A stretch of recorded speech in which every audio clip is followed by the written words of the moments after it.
Hola chicos, les habla su docente del curso de Psicología del Desarrollo. El día de hoy vamos a dar inicio y mil disculpas de cualquier error porque es la primera vez que estamos trabajando en forma virtual, ¿no? Vamos a trabajar nuestra primera unidad con los conceptos preliminares, perspectiva histórica e investigación en el desarrollo infantil. El tema de hoy es concepción del niño a lo largo de la historia, pero primero, ¿qué es lo que queremos lograr esta semana, ¿no? Es analizar los principales conceptos del desarrollo humano y valorar la naturaleza científica de la psicología del desarrollo, identificar los diferentes enfoques del desarrollo infantil y las principales habilidades y rasgos que debe tener un niño para trabajar, ¿no?, con los niños y las familias con estándares éticos y de servicio. Antes que nada vamos a ver el concepto de psicología del desarrollo. Psicología del desarrollo significa que trabaja los cambios sistemáticos y sucesivos que ocurren en el individuo entre el periodo de la concepción y muerte y que tiene una función adaptativa. Vamos a conocer algunos conceptos básicos, ¿no?, importantes en el curso. Por ejemplo, ¿qué es el proceso? El proceso, cuando hablamos de proceso, que psicología del desarrollo cumple todo un proceso, es reconocer la existencia de una serie de etapas secuenciales ordenadas por las que tiene que pasar el individuo para dominar ciertas acciones, ¿no? Nosotros nacemos, vamos creciendo y hasta llegar a la muerte, ¿no? Les decimos que es un proceso porque pasamos por diferentes etapas, ¿no? Infancia, mi primera infancia, niñez, adultez, hasta fallecer. Cada etapa sucesiva de desarrollo o de adquisición de habilidades en el progreso del individuo hacia el dominio de sus acciones en consecuencia de la etapa que la precedió. Entonces, vamos a ver que estos procesos también son diferentes, no es único. Pasamos por los procesos socioemocionales, procesos cognitivos y procesos biológicos. En el proceso socioemocional involucra los cambios en las relaciones del niño con las otras personas, cambios en las emociones y en la personalidad, es decir, se da el desarrollo de la personalidad y todo lo que esté alrededor del niño va a influir en esos cambios. Los procesos cognitivos involucran los cambios en el pensamiento del niño, la inteligencia y el lenguaje. Y definitivamente el niño que reciba mayor estimulación, el niño que reciba más conocimientos, pues va a tener o va a adquirir más habilidades. Procesos biológicos significa los cambios en el cuerpo que se da, ¿no? La herencia genética, que es una parte importante, porque algunos son chinitos, porque algunos son más altos, otros más bajos, se refiere a eso. Vamos a ver entonces qué es el crecimiento. Crecimiento es de tipo cuantitativo y tiene que ver con los aspectos somáticos corporales, ¿no? Cómo el niño va creciendo. Tenemos en el Perú, bueno, y en el mundo hay unos estándares, pero cada país también maneja sus propias reglas, porque, por ejemplo, aquí la talla promedio del peruano es 1,65 m, 68 m. Ya algunos sí se van más arriba y otros están muy abajo, pero hay todas unas tablas, ¿no? Entonces, cuando hablamos de crecimiento estamos hablando de los aspectos cuantitativos y tiene que ver siempre con el crecimiento, ¿no? Aquí está. Ahora vamos a ver el concepto de maduración. ¿Qué es maduración? Algunos dicen, oye, ese niño es inmaduro, esto no. Cuando hablan de esa forma, se está refiriendo a la personalidad. Acá estamos hablando más que nada de lo que está en nuestro banco genético, ¿no? Lo que le hace funcional y operacional al niño. Los cambios fisiológicos y también sí los cambios de conducta, pero estamos hablando de un proceso programado, ¿no? De que el niño va a ir madurando poco a poco su cuerpo, su mente, ¿no? Poco a poco. A veces decimos, él no debe hacer esto, no debe hacer aquello, pero no debemos hablar por hablar, ¿no? Y todo tiene que ser a su tiempo, ¿no? Bueno, todavía muchas personas están con el concepto antiguo de que el niño entiende y sabe todo y debe responder igual. No es así. Poco a poco se dan estos procesos madurativos.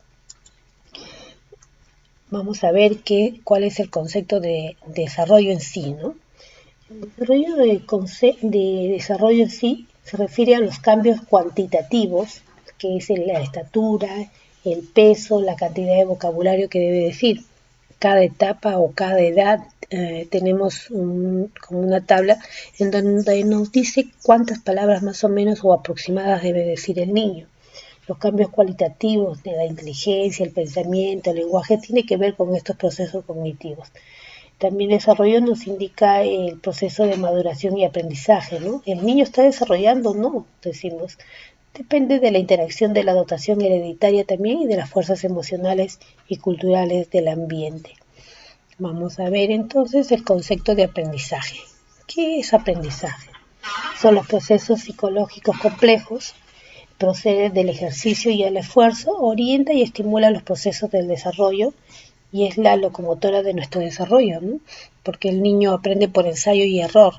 Por eso es que se comienza a investigar sus juguetes, los abre y hasta los puede romper para saber qué hay adentro. Y es algo muy natural en los niños, ¿no?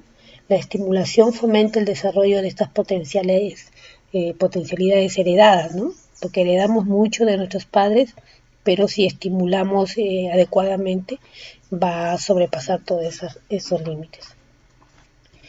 Aquí tenemos en este cuadro las etapas del desarrollo humano. Todo lo que está en rojito es lo que vamos a trabajar este semestre. Para Psicología del Desarrollo 2 se va a trabajar desde la adolescencia hasta la edad adulta tardía. Y bien, ahora sí vamos a entrar al concepto de la concepción del niño a lo largo de la historia, ¿no? ¿Cómo se ha ido concibiendo al niño a lo largo de la historia, ¿no? Hemos visto desde los antecedentes los antecedentes históricos y los aportes de la psicología evolutiva nos enseñan bastante. Por ejemplo, Gaspar Hauser en su libro El niño salvaje de Ibero expone que el hombre no domesticado no puede desarrollar su inteligencia y su afectividad por sí mismo, o sea, solo no. Bueno, encontraron a un niño salvaje en la ciudad de Aveiro y el niño no pudo desarrollar su inteligencia y ni su afecto, ¿no? Era propiamente un niñito salvaje. Entonces sus estudios, todos sus estudios de él ayudaron bastante a comprender, ¿no? A los niños, ¿no? Que es importante la interacción del niño para que pueda aprender, ¿no? Tanto en lo social como en lo emocional. Y bueno, se ha pasado por la disminución de mortandad, vacunas, calidad de vida, internado, leyes sociales, la jornada laboral, adquiriendo de esta forma la niñez mayor importancia, porque antes bueno, los consideraban como objetos, más no como seres humanos, ¿no? Ahí están las fotos del niño salvaje. Y bueno, ¿qué más tenemos? Por ejemplo, la niñez ha sido visto en diferentes épocas a lo largo de la vida, ¿no? De la historia. Se hablaba del niño como un adulto pequeño, ¿no? Es decir, no se conocía la infancia.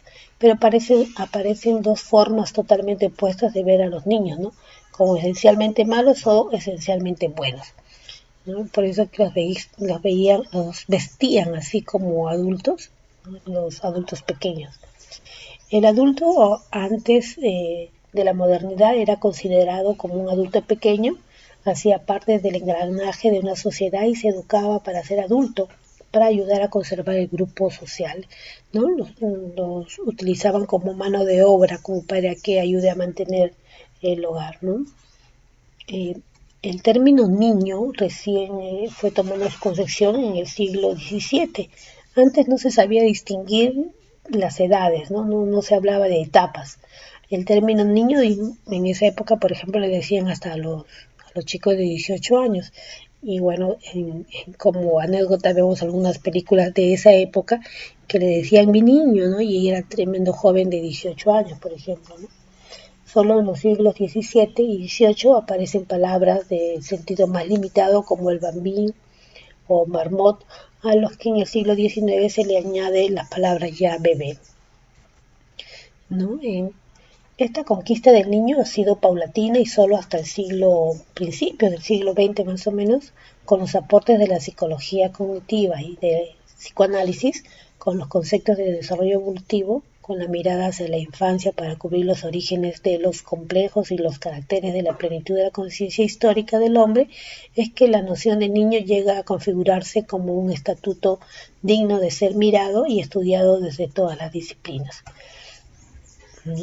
Los saberes modernos privilegiaron la infancia como objeto de investigación científica y de intervención social también. Tuvieron como efecto una amplia y compleja mirada sobre la infancia, lo cual se convirtió en la etapa de mayor importancia en la vida del ser humano, ¿no? Comenzaron a investigar a los niños, ¿no? Su inteligencia, su desarrollo social, qué es lo que pasaba. Recién tomaron más importancia hacia esta etapa. Mientras distintas disciplinas científicas se preocupaban por entender y conocer más sobre el niño y las etapas de su desarrollo evolutivo, la situación social y económica fue dando lugar a la aparición de la idea del niño como propiedad.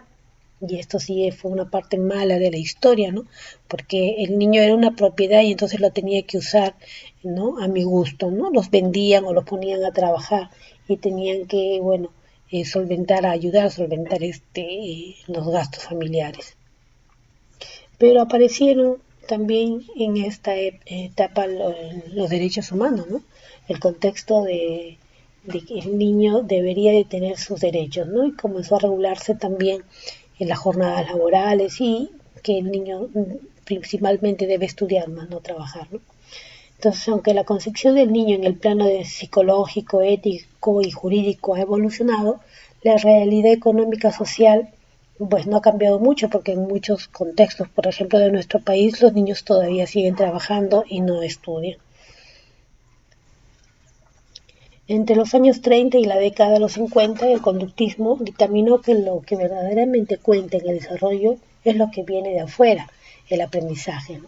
La psicología navega entre dos alternativas. El niño viene a este mundo dotado de estructuras innatas y posee mecanismos propios para el desarrollo de las mismas, o bien el niño es una tabla rasa y todo lo adquiere en el contacto con el medio. Bueno, ¿no? Entonces hemos visto de que se ha pasado por muchos contextos, ¿no? Se ha pasado con conceptos del niño como hombre pequeño, hemos visto que el niño puede asemejarse a una tal raza, pero sobre todo está por escribirse, ¿no? Hay mucho por escribir todavía. Hoy podemos afirmar que el niño tiene una autonomía propia y una dignidad propia en cuanto y como tal, ¿no? Como ser humano, y no en preparación de algo. Podemos también afirmar que no todo está por escribir, porque los factores de aprendizaje pasan a través del patrimonio genético e interacción con el medio ambiente. Medidas, que se va a mediar con la experiencia. El niño es una esponja, ¿no? Todo absorbe y desde los 5 a 12 años absorbe todo con mucha más fuerza todavía. Hay que recordar que es un ser humano que necesita mucha ayuda para aprender y para tener un aprendizaje adecuado sobre todo. Bien chicos, vamos a hacer un foro, vamos a observar el video La evolución internacional de los derechos del niño, ahí está el link del YouTube, y van a escribir en el foro su opinión acerca del cumplimiento de los derechos del niño en nuestro país. También voy a aperturar el chat para poder conversar y resolver cualquier duda que tengan ustedes. Nos vemos la siguiente semana.